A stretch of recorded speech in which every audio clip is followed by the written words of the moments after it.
Welcome to the Bald Brad Show. Our story here is regarding a professor from UCLA who is suing because he was suspended for, get this, refusing to grade students based on their race. No, folks, no, I'm not kidding, but it's just another example of how far left and extreme our universities have gone.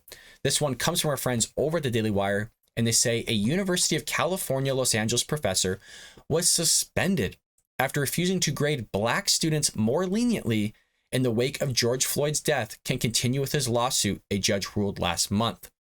So the same universities that promote equality for all is suspending a professor for treating students equally regardless of race or gender. And hell, when the man doesn't do it, he's suspended. So you're damned if you do, you're damned if you don't with these people. But you're going to love this, and you're going to love what he talks about a little bit later here in this article. It says, following Floyd's death, a group of students sent an email to UCLA's accounting professor, Gordon Klein, asking him to institute a no-harm final exam that could only benefit students' grade, and for shortened exams and extended deadlines for final assignments and projects. Because that's what you want, right? You want these accounting students that are going to go out there in the real world to be your tax accountants, the controllers of your company. Let's see here, assurance and advisory auditors to make sure that the companies that you invest in have their financial statements that are actually in line with GAAP, with the SEC standards, with IFRS. And the only reason I know all this is because many of you that watch this know I was an accountant before. I did taxes. I do taxes today. I also, was an assurance and advisory accountant. My father was a controller of 3 companies. I'm very aware and keen on what the accounting standards are within the education system. I'm also keen on it because I am an educator myself. I teach mathematics. So this whole stuff of treating students equally, regardless of race and gender, I'm very keen on because that's how I do it in my classroom. I treat everybody equally, regardless of race. I even go a step further. When I grade exams, I don't even look at the names.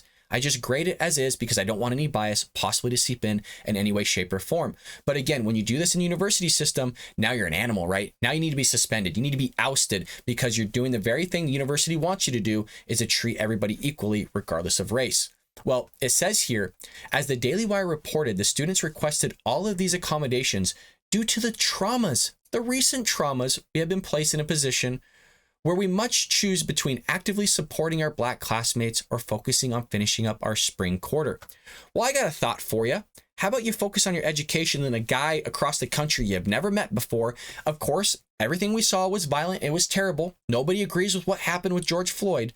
But how about you focus on an education that you're paying thousands of dollars for than focusing on a guy that you've never met, you never knew beforehand, you never even knew he existed, that's all the way across the country. How about you don't focus on that, and again, focus on your education? But, hey, these are the people that want to go out and do your taxes, folks. These are the people that want to run companies, but yet they can't sit there and handle something that's going across the country that's freaking devastating, and they can't even choose between that and their own education. Kind of scary. We believe that remaining neutral in times of injustice brings power to the oppressor, and therefore staying silent is not an option. The students insisted they did not make the request a joint effort to get finals canceled for non-black students, but rather to ask for you to exercise compassion and leniency with black students in our major.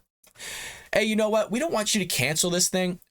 We still want you to give it out to everybody, but everybody that's not a black person, screw them, grade them really hard, and as you would normally grade. But for everybody that's black, we want you to be more lenient with them because they're going through a tough time with George Floyd. Again, a guy they never met before. Not saying it's not horrific. Not saying there's not any sort of feeling that one would receive from it. All I'm saying is, you're asking a guy in a nutshell to discriminate against his own students at a university that's publicly funded. Like, you think the guy's really going to do that? But listen to his response here. He goes, thanks for the suggestion in your email below that I give black students special treatment given the tragedy in Minnesota. Do you know the names of the classmates that are black? How can I identify them since we're having online classes only?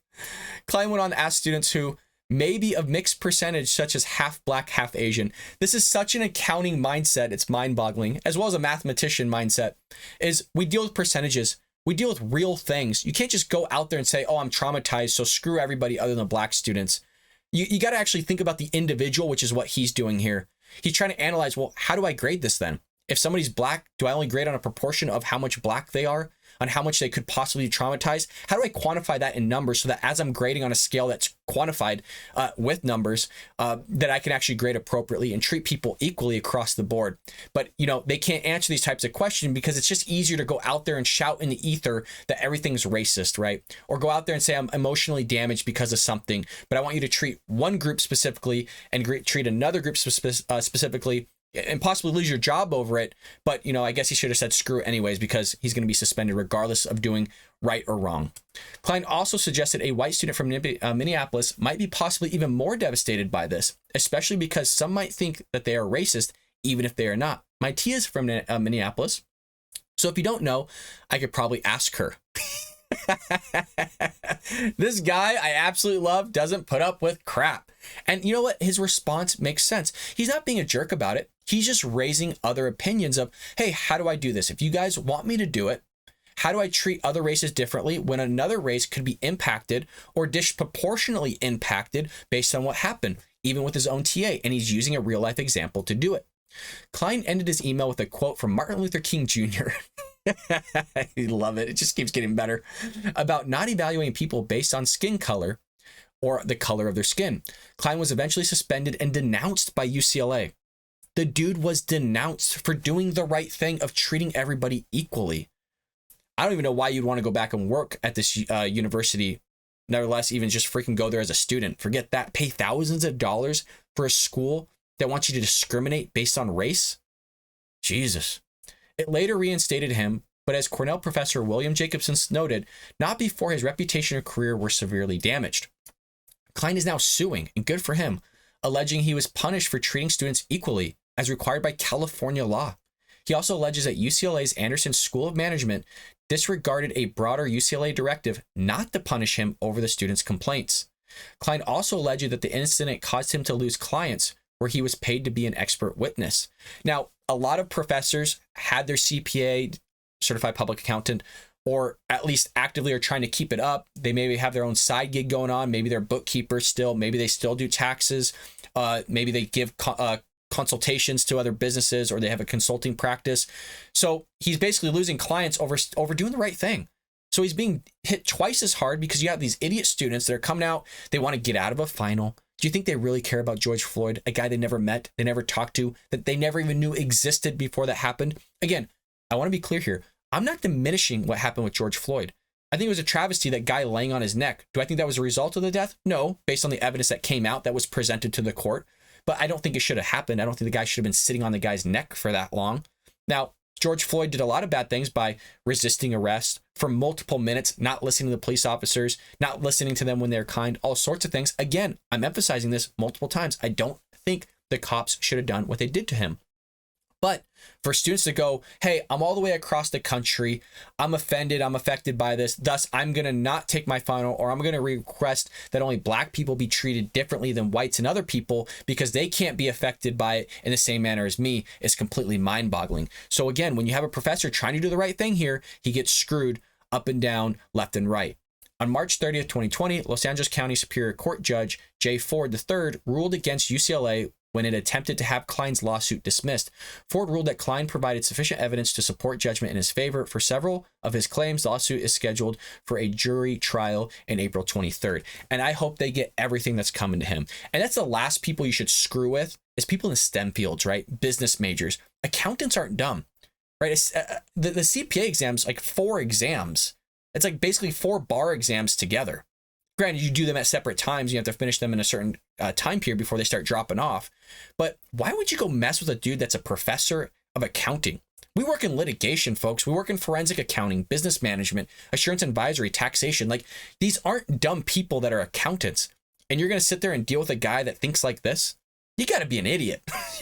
especially with this kind of evidence coming forward. He has email proof from his own students asking him to do something that goes against California law.